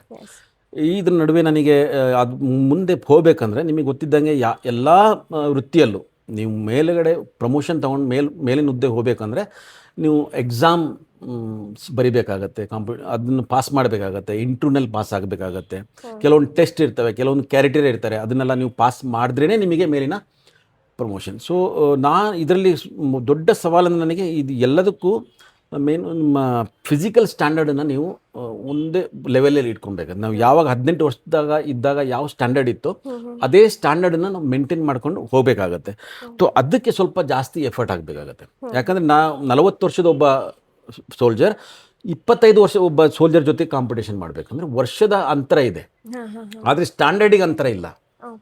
ಸೊ ಟೈಮಿಂಗ್ಸಲ್ಲಿ 2 ನಿಮಿಷ, 1-1.5 ನಿಮಿಷ ಕನ್ಸೆಷನ್ ಇರುತ್ತೆ ಯಾವುದೇ ಇದರಲ್ಲೂ, ಬಟ್ ಸ್ಟ್ಯಾಂಡರ್ಡ್ ಅದೇ. ನೀವು 5 ಕಿಲೋಮೀಟರ್ ರನ್ ನೀವು ಮಾಡಬೇಕಂದ್ರೆ ಅವನು ಮಾಡ್ತಿದ್ದಾನೆ, ನೀವು ಮಾಡ್ತೀರಾ. ಟೈಮಿಂಗಲ್ಲಿ 1 ನಿಮಿಷ ನಿಮಗೆ ಎಕ್ಸ್ಟ್ರಾ ಸಿಗುತ್ತೆ, ಅಷ್ಟು ಬಿಟ್ಟರೆ ಬಾಕಿ 5 ಕಿಲೋಮೀಟರ್ ನೀವು ರನ್ನಿಂಗ್ ಮಾಡಲೇಬೇಕಾಗತ್ತೆ. ಆ ಟೆಸ್ಟ್ನಲ್ಲಿ ಒಂದು ಎಕ್ಸಾಂಪಲಿಗೆ ಹೇಳ್ತಿದ್ದೀನಿ. ಅಂದರೆ ನಾನು ಹೇಳೋ ಇದಂದರೆ ನಿಮಗೆ ಫಿಸಿಕಲ್ ಸ್ಟ್ಯಾಂಡರ್ಡನ್ನು ಮೇಂಟೈನ್ ಆಗಿ ಇಡಬೇಕಾಗತ್ತೆ. ನೀವು ಎಷ್ಟು ವರ್ಷ ಸರ್ವಿಸ್ ಮಾಡ್ತೀನೋ ಅಷ್ಟು ವರ್ಷ ಆ ಸ್ಟ್ಯಾಂಡರ್ಡ್ ಮೇಂಟೈನ್ ಆಗಿ ಇಡಬೇಕಾಗತ್ತೆ. ಅದಕ್ಕಾಗಿ ನೀವು ವರ್ಕ್ ಮಾಡಬೇಕಾಗತ್ತೆ, ಸೆಲ್ಫ್ ಫಿಸಿಕಲಿಗಾಗಿ. ಅದೊಂದು ದೊಡ್ಡ ಸವಾಲಾಗಿರುತ್ತೆ. ಯಾಕಂದರೆ ವಯಸ್ಸು ಹೋದಂಗೂ ನಿಮ್ಮ ಫಿಸಿಕಲ್ ಸ್ಟ್ಯಾಂಡರ್ಡ್ನ ಮೇಂಟೈನ್ ಆಗಿ ಇಡಬೇಕಂದ್ರೆ ನಿಮಗೆ ಕಷ್ಟಪಡಬೇಕಾಗತ್ತೆ, ಎಕ್ಸ್ಟ್ರಾ ಟೈಮ್ ಕೊಡಬೇಕಾಗತ್ತೆ. ಅದಕ್ಕಾಗಿ ವಯಸ್ಸು ಹೋದಂಗೆ ನೀವು ಸ್ವಲ್ಪ ಏಜ್ ಎಬೋ 40ಲಿ ನೀವು ಯಾವ್ದಾರು ಎಕ್ಸಾಮ್ ಬರೀಬೇಕಂದ್ರೆ ನಿಮಗೆ ಜಾಸ್ತಿ ಓದಬೇಕಾಗತ್ತೆ. 20 ಇಯರ್ಸ್ ಇದ್ದವ್ರು ಎಷ್ಟು ಟೈಮ್ ತೊಗೊಳ್ತಾರೆ ಓದೋಕ್ಕೆ, ನಿಮಗೆ ಸ್ವಲ್ಪ ಜಾಸ್ತಿ ಟೈಮ್ ತೊಗೊಳ್ಬೇಕಾಗತ್ತೆ, ಎಕ್ಸ್ಟ್ರಾ ಎಫರ್ಟ್ ಆಗಬೇಕು. ಇದನ್ನು ಹೇಳೋಕ್ಕೆ ಇಷ್ಟಪಡ್ತೀನಿ.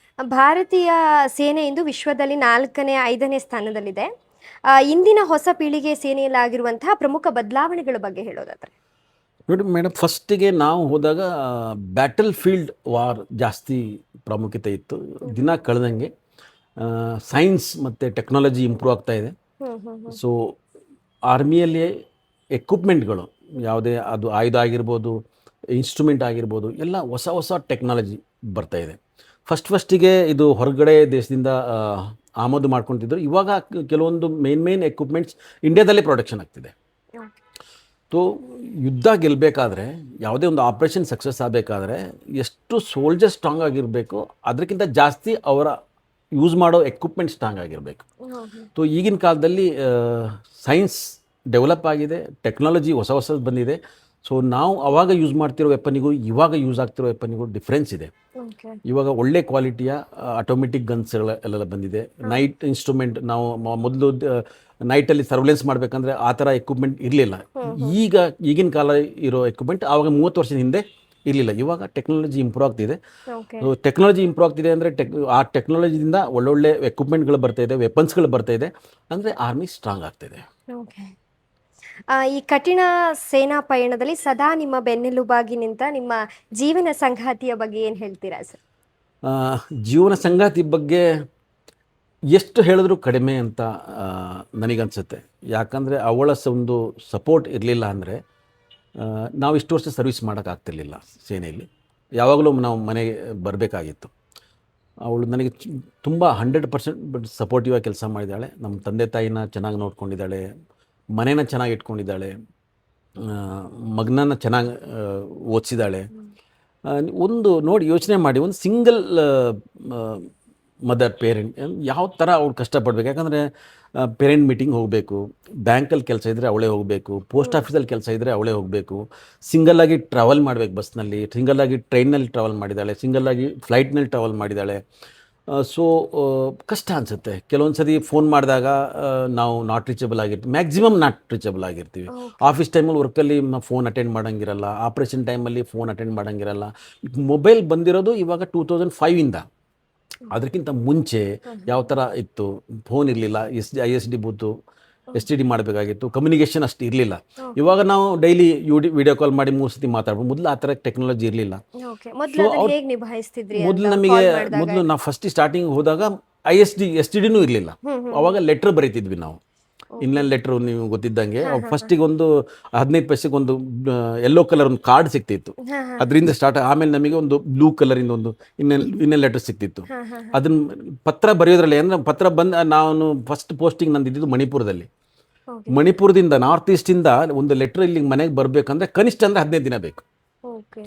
ಇಲ್ಲಿಂದ ಮತ್ತು ಅವ್ರು ಅದಕ್ಕೆ ರಿಪ್ಲೈ ಕಳಿಸಿದ್ರೆ ಅದಕ್ಕೆ 15 ದಿನ ಬೇಕಿತ್ತು. ಆ ಕಾಲ ಒಂದಿತ್ತು, ಆ ಕಾಲ ನಾವು ನೋಡಿದ್ದೀವಿ. ಇವಾಗ ಆ ಥರ ಇಲ್ಲ. ಇವಾಗ ನೀವು ಮನ್ಸಾದಾಗ ವಿಡಿಯೋ ಕಾಲ್ ಮಾಡ್ಬೋದು. ಇಷ್ಟೇ ಸರ್ತಂದರೆ ನಾವು ಎಲ್ಲ ಕಡೆ ನಾವು ಆರ್ಮಿಲಿ ನೆಟ್ವರ್ಕಿಂಗ್ ಸಿಸ್ಟಮ್ ಇವಾಗಲೂ ಇಲ್ಲ.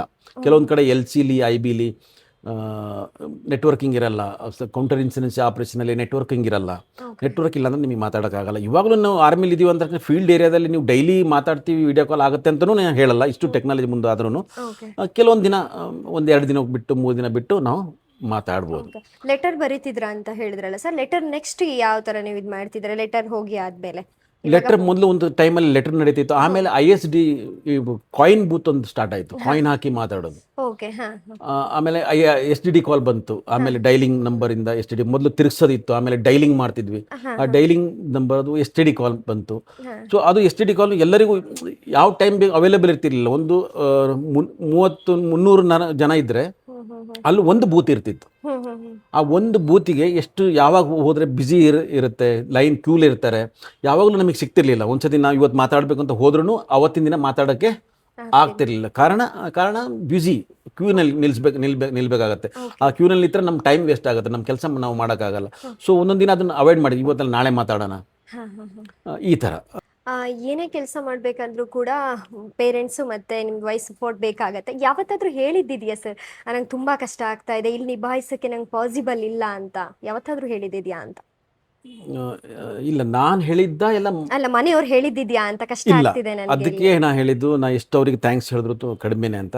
ಯಾವತ್ತೂ ನನಗೆ ಅವಳು ಇದನ್ನು ಹೇಳಿಲ್ಲ, ನನಗೆ ಕಷ್ಟ ಆಗ್ತಿದೆ ನೀವು ಬನ್ನಿ ಮನೆಗೆ ಅಂತ. ಎಷ್ಟೇ ಕಷ್ಟ ಇದ್ದರೂ ಅದನ್ನು ಅವಳು ನಿಭಾಯಿಸ್ಕೊಂಡು ಹೋಗಿದ್ದಾಳೆ. ಎಷ್ಟೋ ಸರಿ ಮಗನಿಗೆ ಹುಷಾರಿರಲ್ಲ, ಮಕ್ಕಳಿಗೆ ತಂದೆ ತಾಯಿಗೆ ಹುಷಾರಿರಲ್ಲ, ಆ ವಿಷಯನ ಅವಳು ನಮಗೆ ಹೇಳಲ್ಲ. ಯಾಕೆ ಹೇಳಲ್ಲ ಅಂದರೆ ನಮಗೆ ನಾವು ಡಿಸ್ಟರ್ಬ್ ಆಗ್ತೀರಿ, ಮನಸ್ಸಿಗೆ ನಾವು ಏನೋ ಚಿಂತೆ ತೊಗೊಂಡ್ಬಿಟ್ಟು ಕೆಲಸದಲ್ಲಿ ಸ್ವಲ್ಪ ವೀಕ್ ಆಗ್ತೀವಿ ಅಂತ ಆ ವಿಷಯನ ಅವಳು ಯಾವುದನ್ನು ಮ್ಯಾನೇಜ್ ಮಾಡ್ತಿದ್ಲೋ ಅದನ್ನು ಅವಳು ನಮಗೆ ಹೇಳ್ತಿರ್ಲಿಲ್ಲ. ಎಲ್ಲದನ್ನು ಡಿಟೇಲ್ ಆಗಿ ಹೇಳ್ತಿರ್ಲಿಲ್ಲ. ಇಲ್ಲಿ ಕಷ್ಟ ಇದ್ದರೂ, ಮನೆಗೆ ತಂದೆ ತಾಯಿಗೆ ಹುಷಾರಿಲ್ಲ ಅಂದ್ರೂ ಈ ವಿಷಯ ನನಗೆ ಯಾವತ್ತೂ ಅವಳು ಹೇಳಿಲ್ಲ. ಇದು ಯಾವಾಗ ಎಮರ್ಜೆನ್ಸಿ ಏನಾರು ಆದರೆ ಮಾತ್ರ ಹೇಳ್ತಿದ್ಲು, ಬಿಟ್ಟರೆ ಸಣ್ಣ ಪುಟ್ಟ ವಿಷಯನ ಅವಳೇ ಮ್ಯಾನೇಜ್ ಮಾಡ್ಕೊಂಡು ಹೋಗ್ತಾ ಇದ್ವಿ. ಓಕೆ ಸರ್, ಅಂದ್ರೆ ನಿಮ್ಮ ಕಣ್ಣೆದುರೇ ನೀವು ಸಹೋದ್ಯೋಗಿಗಳೆಲ್ಲರೂ ಕೂಡ ಕಳೆದುಕೊಂಡಾಗ ನೀವು ಅದು ಹೇಗೆ ನಿಭಾಯಿಸಿದ್ರಿ? ಆ ಯುದ್ಧ ಮುಂದುವರ್ಸೋಕೆ ಮನಸ್ಥಿತಿ ನಿಮ್ದು ಹೇಗಿರ್ತಿತ್ತು ಅಂತ? ನೋಡಿ ಮೇಡಮ್, ಎಲ್ಲದಕ್ಕೂ ಯಾವುದೇ ಕೆಲಸ ಇರಲಿ, ಅದು ಆರ್ಮಿಲಿ ಅಂತಲ್ಲ, ವಾರಲ್ಲಿ ಅಂತಲ್ಲ, ಯಾವುದೇ ಕೆಲಸ ನೀವು ಎಷ್ಟು ಟ್ರೈನಿಂಗ್ ಚೆನ್ನಾಗಿ ಮಾಡ್ತೀರೋ ಅಷ್ಟು ನೀವು ಅದಕ್ಕೆ ರಿಸಲ್ಟ್ ಒಳ್ಳೆದು ತಂದು ಕೊಡ್ಬೋದು. ನಾವು ಟ್ರೈನಿಂಗಲ್ಲೇ ನಮಗೆ ಇದೆಲ್ಲ ಕಂಟಿಜೆನ್ಸಿನೂ ಕಲಿಸಿರ್ತಾರೆ.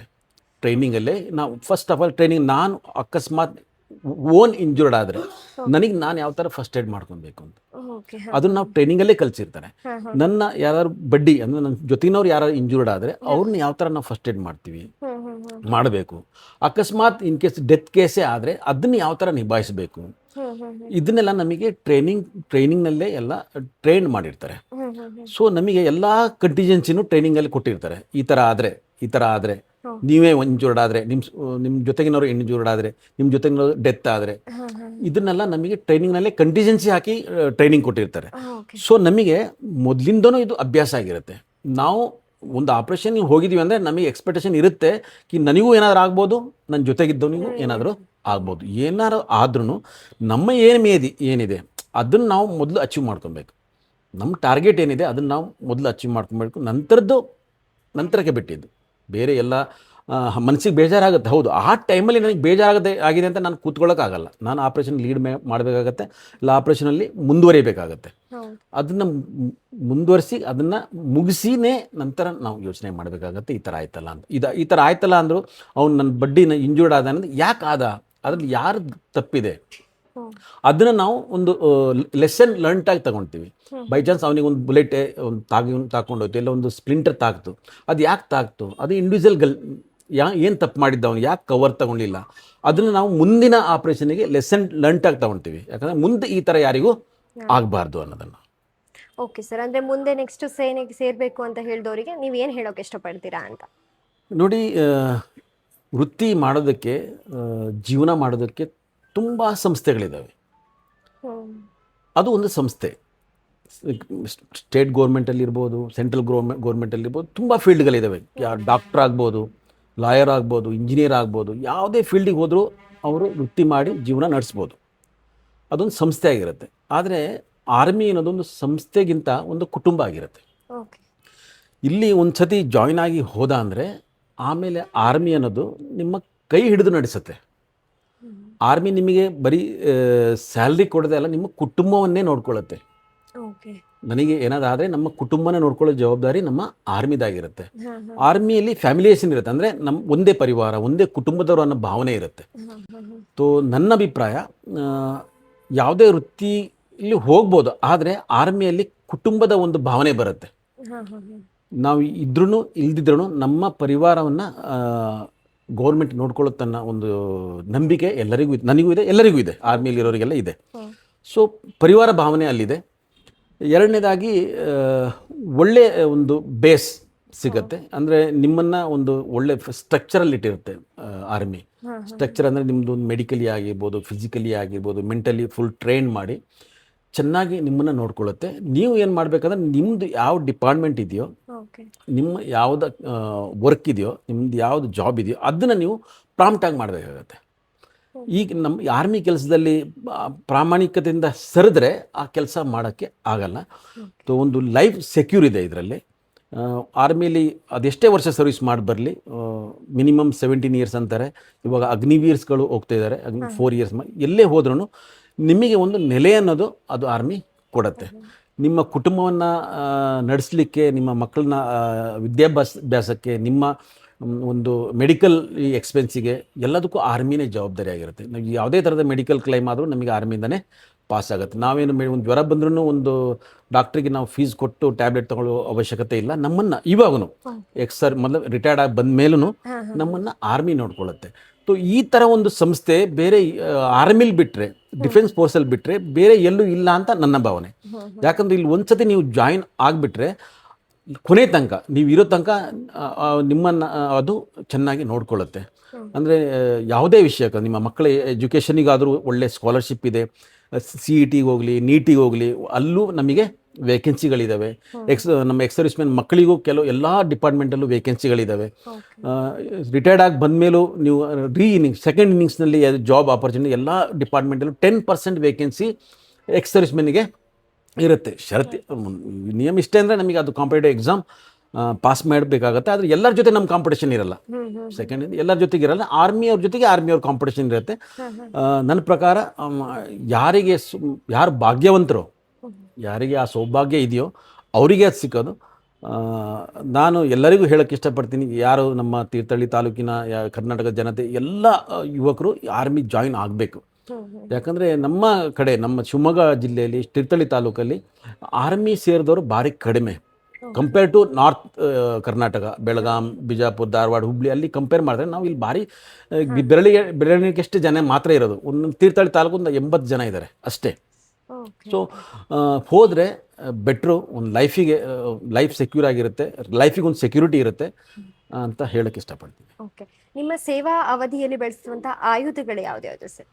ನೋಡಿ, ನಾನು ಮೇನ್ಲಿ ನಾನು ಇನ್ಫೆಂಟ್ರಿಲಿ ಸರ್ವಿಸ್ ಮಾಡಿದವನು. ಇನ್ಫೆಂಟ್ರಿ ಅಂದರೆ ಕಾಲುದಳ. ಅಂದರೆ ನಾವು ಯಾವುದೇ ಆಪ್ರೇಷನ್, ಯಾವುದೇ ವಾರ ಆಗಲಿ, ನಾವು ಒಂದು ಸೀಮಿತ ಹಂತದ ತನಕ ಮಾತ್ರ ಮೊಬಿಲಿಟಿಲಿ ಇರೋದು ವೆಹಿಕಲಲ್ಲಿ. ಆಮೇಲೆ ನಾವು ನಡ್ಕೊಂಡೇ ಎಲ್ಲ ಮಾಡೋದು. ಇನ್ಫೆಂಟ್ರಿಲಿ ಎಷ್ಟು ವೆಪನ್ಗಳಿದ್ದಾವೆ, ಅದರಲ್ಲಿ AK-47 ಆಗಿರ್ಬೋದು. ನಮ್ಮ ಟೈಮಲ್ಲಿ SLR ಇತ್ತು. ಮಾಡಿಫಿಕೇಷನ್ ಆಗ್ತಾ ಬರ್ತಾ ಇದೆ. ವರ್ಷ ಹೋದಂಗೂ, ಟೆಕ್ನಾಲಜಿ ಇಂಪ್ರೂವ್ ಆದಂಗೂ ವೆಪನ್ ಎಕ್ವಿಪ್ಮೆಂಟಲ್ಲಿ ಮಾಡಿಫಿಕೇಷನ್ ಆಗ್ತಾ ಬರ್ತವೆ. ಹೊಸ ವೆಪನ್ಗಳು ಬರ್ತಾ ಇವೆ. ನಾವು ಹೋದಾಗ SLR ಇತ್ತು, ಸೆಲ್ಫ್ ಲೋಡಿಂಗ್ ರೈಫಲ್ ಅಂತ. ಇವಾಗ ಅದು ಭಾರಿ ಆಧುನಿಕ ವೆಪನ್ಗಳು ಬಂದಿದ್ದಾವೆ. ಸೊ ಇನ್ಫೆಂಟ್ರಿಲಿ ಎಷ್ಟು ವೆಪನ್ಗಳಿದ್ದಾವೋ ಎಲ್ಲ ವೆಪನ್ನ ನಾನು ಯೂಸ್ ಮಾಡಿದ್ದೀನಿ. ಓಕೆ, ನೀವು ಆರ್ಮಿ ಲೈಫ್ನ ಎಷ್ಟು ಮಿಸ್ ಮಾಡ್ಕೋತಿದ್ದೀರಾ ಸರ್ ಅಂತ? ತುಂಬಾ ಮೇಡಮ್. ಆರ್ಮಿ ಲೈಫ್ ನೋಡಿ, ಒಂದು ಫಸ್ಟ್ ಸ್ಟ್ಯಾಂಡರ್ಡಿಗೆ ಒಂದು ಮಗು ಯೂನಿಫಾರ್ಮ್ ಹಾಕಿ ಸ್ಕೂಲಿಗೆ ಹೋಗಿ ಶುರು ಮಾಡಿದ್ಮೇಲೆ 10th ಆದಮೇಲೆ 10 ವರ್ಷದ ನಂತರ ಆ ಸ್ಕೂಲಿಂದ ಬಿಟ್ಟು ಬೇರೆ ಕಾಲೇಜಿಗೆ ಹೋಗಬೇಕಾದ್ರೆ ಮಗುಗೆ ಯಾವ ಫೀಲಿಂಗ್ ಇರುತ್ತೆ? 10th ಸ್ಟ್ಯಾಂಡರ್ಡ್ ಹುಡುಗನಿಗೆ 10 ವರ್ಷಕ್ಕೆ ಒಂದು ಫೀಲಿಂಗ್ ಬಂದಿರುತ್ತೆ, ಆ ಸ್ಕೂಲ್ ನಮ್ಮದು ಅಂತ. ಕಣ್ಣಲ್ಲಿ ಆ ಸ್ಕೂಲ್ ಬಿಟ್ಟು ಬರ್ತಾ ಲಾಸ್ಟ್ ದಿನ TC ತೊಗೊಂಡು, ಮಾರ್ಕ್ಸ್ ಕಾರ್ಡ್ ತೊಗೊಂಡು ಬೇರೆ ಕಾಲೇಜಿಗೆ ಹೋಗ್ಬೇಕಂದ್ರೆ ಎಷ್ಟು ಫೀಲಿಂಗ್ ಆಗುತ್ತೆ. ಸೇಮ್ ಫೀಲಿಂಗ್ ಒಬ್ಬಳು ಹೆಣ್ಮಗಳು ತವರು ಮನೆಯೇ ಬಿಟ್ಟು ಗಂಡನ ಮನೆಗೆ ಹೋಗುವಾಗ ಯಾವ ಫೀಲಿಂಗ್ ಇರುತ್ತೆ? Same feeling. 30 ವರ್ಷ ಸತತವಾಗಿ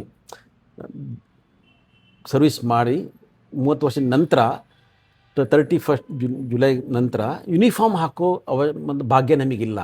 ಮೇನ್ ಫೀಲಿಂಗ್ ಇದು. ಯಾವ ಫೀಲಿಂಗ್? ನಮಗೆ ಆ ಯೂನಿಫಾರ್ಮ್ ಹಾಕೋ ಭಾಗ್ಯ ಇಲ್ಲ.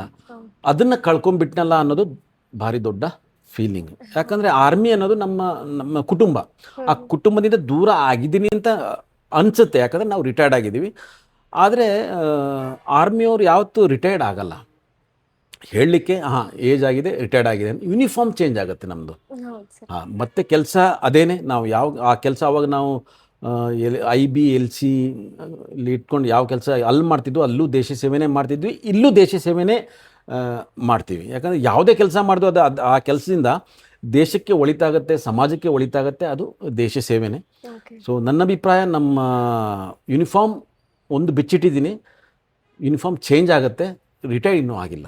ಓಕೆ, ಸುಮಾರು 30 ವರ್ಷಗಳ ಸುದೀರ್ಘ ಪಯಣವನ್ನು ಮುಗಿಸಿ ಊರಿಗೆ ಬಂದಿದ್ದಾರೆ. ಪೇರೆಂಟ್ಸಿಗೆ, ವೈಫಿಗೆಲ್ಲ ಎಷ್ಟು ಖುಷಿ ಇದೆ. ನೀವು ಲೈಫನ್ನು ಮುಂದೆ ಹೇಗೆ ಲೀಡ್ ಮಾಡ್ಬೇಕಂತಿದ್ದೀರಿ? ಮುಂದೆ ಏನು ಗುರಿ ಇದೆ ಸರ್ ನಿಮ್ಮದು ಅಂತ? ಮೇಡಮ್, ದುರದೃಷ್ಟವಂತ ನಾನು ಸರ್ವಿಸಲ್ಲಿ ಇರಬೇಕಾದ್ರೆ ತಂದೆ ತಾಯಿನ ಕಳ್ಕೊಂಡ್ಬಿಟ್ಟಿದ್ದೀನಿ. ತಂದೆ ತಾಯಿ ಇಬ್ಬರೂ ಇಲ್ಲ. ಹೆಂಡತಿ ಇದ್ದಾಳೆ, ಮಗ ಇದ್ದಾನೆ, ಕುಟುಂಬ ಇದೆ. ಇಲ್ಲ ಅವರು, ಆದರೆ ಇಲ್ಲ ಅನ್ನೋ ಫೀಲಿಂಗ್ ನನಗಿಲ್ಲ. ನನ್ನ ಜೊತೆಗೆ ಇದ್ದಾರೆ ಅಂತ ನಾನು ಅಂದ್ಕೊಂಡಿದ್ದೀನಿ.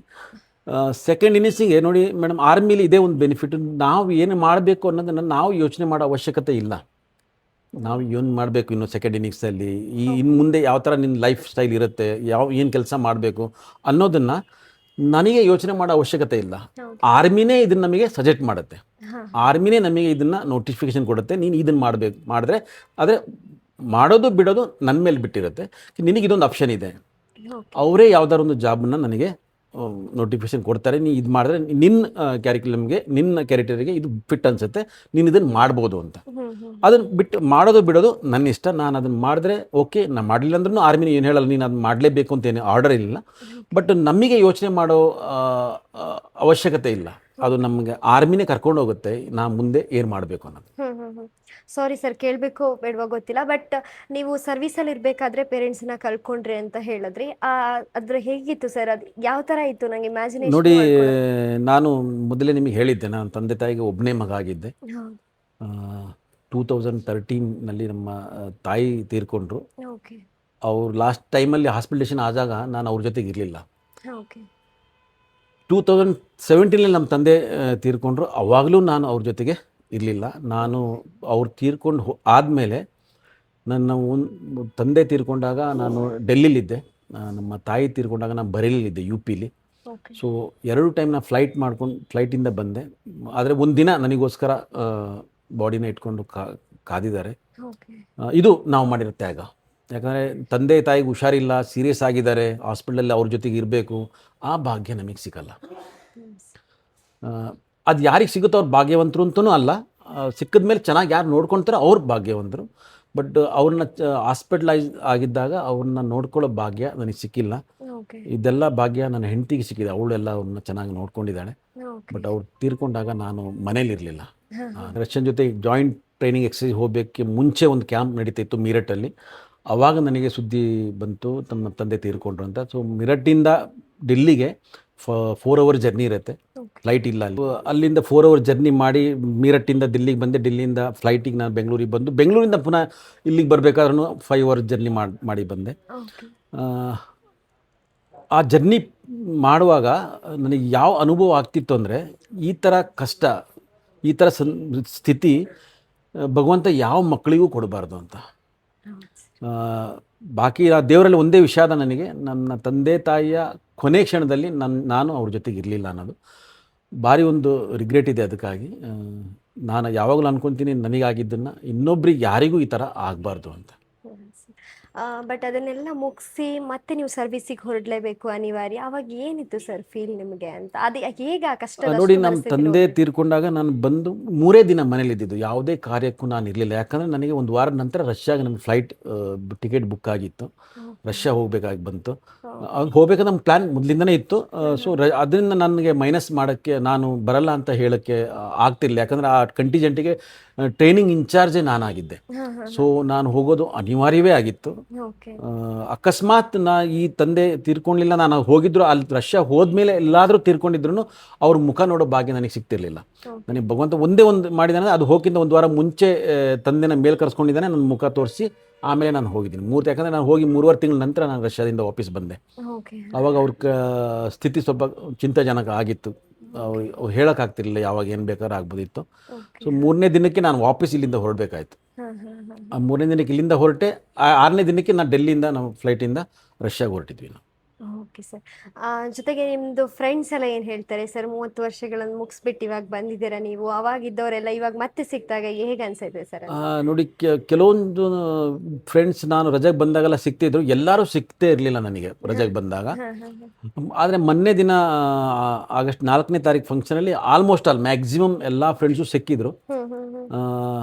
30 ವರ್ಷದ ನಂತರನೂ ಕೆಲವು ಜನ ಸಿಕ್ಕಿದ್ರು. ನಾವು ಸ್ಕೂಲ್ ಕಾಲೇಜ್ ಬಿಟ್ಟಾದಮೇಲೆ 30 ವರ್ಷದ ನಂತರ ನಾನು ಮೊನ್ನೆ ನೋಡಿದೆ. ಎಲ್ಲರೂ ಹಣ್ಣು ಮುದುಕರಾದಂಗೆ ಆಗಿದ್ದಾರೆ. ಕೂದಲು ಹಣ್ಣಾಗಿದೆ, ಮೀಸೆ ಹಣ್ಣಾಗಿದೆ, ತುಂಬ ದಪ್ಪ ಆಗಿದ್ದಾರೆ, ತುಂಬ ದೊಡ್ಡ ಹೊಟ್ಟೆ ಬಂದಿದೆ ಎಲ್ಲರಿಗೂ. ಯಾಕಂದರೆ ಇಲ್ಲಿ ಅವರು ಕೆಲಸ ಮಾಡ್ಕೊಂಡಿದ್ದಾರೆ, ಜಮೀನು ಅದು ಇದು, ಫಿಸಿಕಲಿ ಮೇಂಟೈನ್ ಆಗಿ ಅವ್ರು ಇಟ್ಲಿಲ್ಲ.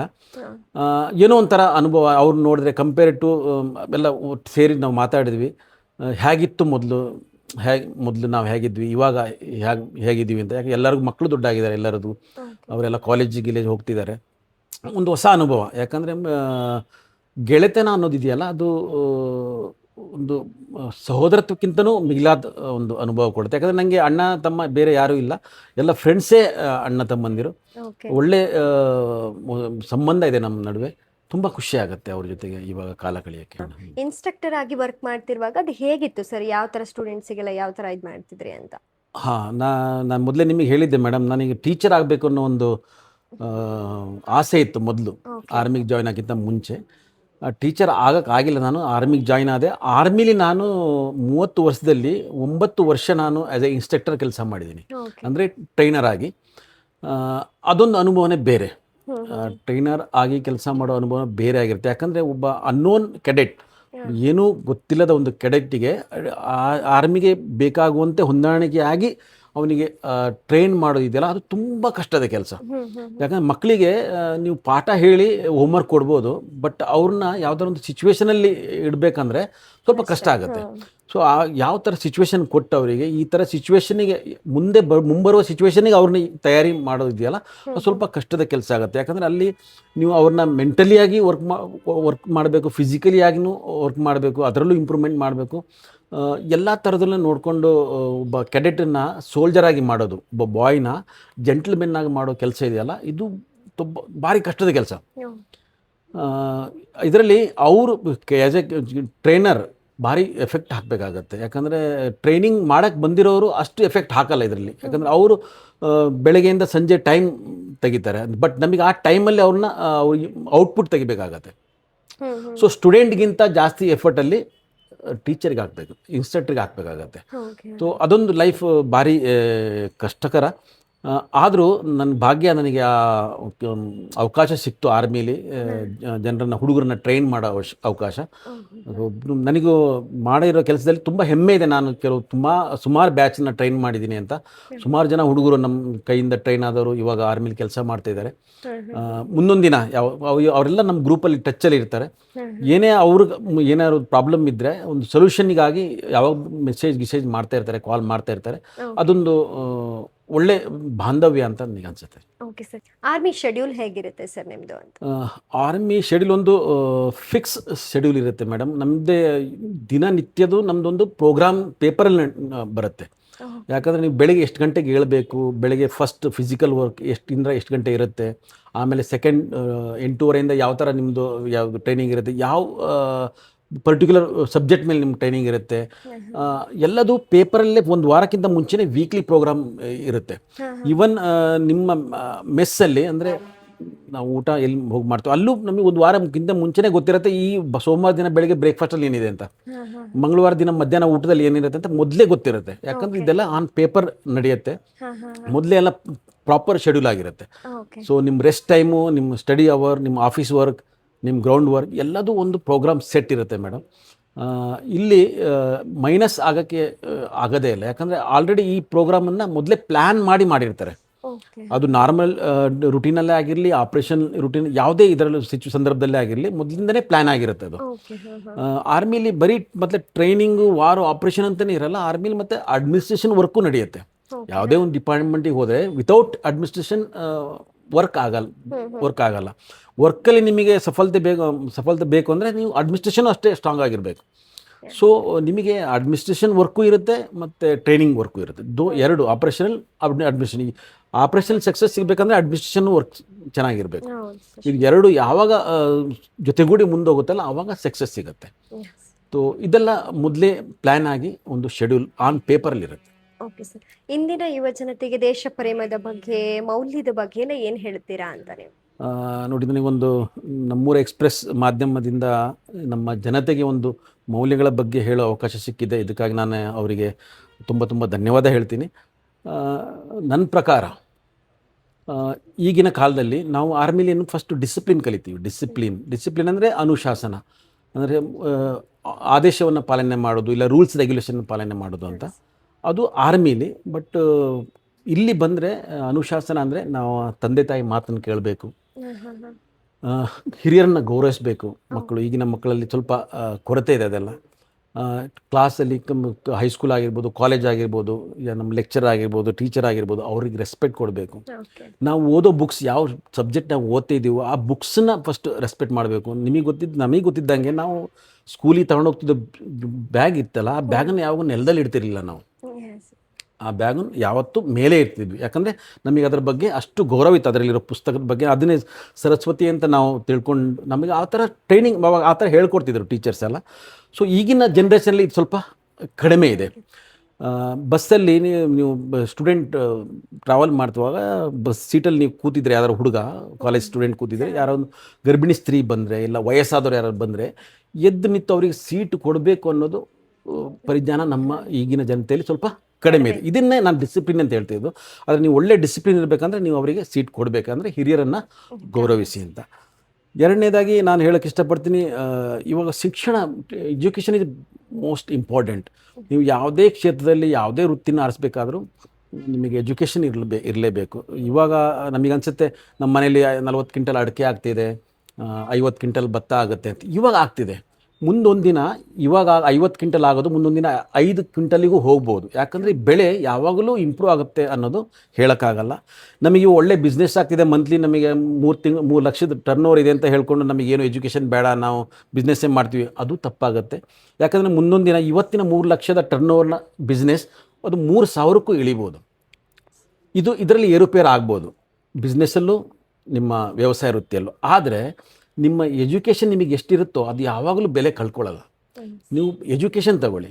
ಇವಾಗ ನಮ್ಮ ಕಡೆ ಮಲೆನಾಡಲ್ಲಿ ಜಾಸ್ತಿಯಾಗಿ ನಮಗೆ ಗೆದ್ದೆ ಜಮೀನಿದೆ ಅಂದರೆ ಮಕ್ಕಳು 10th PUC ಲಾಸ್ಟ್, ಆಮೇಲೆ ಡಿಗ್ರಿ ಲಾಸ್ಟ್ ಜಾಸ್ತಿ. ಅಂದರೆ ಬೇರೆ ಯಾವುದೇ ಕೋರ್ಸ್ ಯಾರೂ ಮಾಡ್ಸೋಕ್ಕೆ ಹೋಗ್ತಾ ಇಲ್ಲ. ಅದನ್ನು ಮಾಡಿಸ್ಬೇಕು ಅಂತ ನಾನು ಹೇಳ್ತೀನಿ. ಯಾಕಂದರೆ ಯಾವುದೇ ವೃತ್ತಿ ಹೋದರೂ ಎಜುಕೇಷನ್ ಇಂಪಾರ್ಟೆಂಟ್ ಆಗಿದೆ ಅಂತ ಹೇಳ್ತೀನಿ.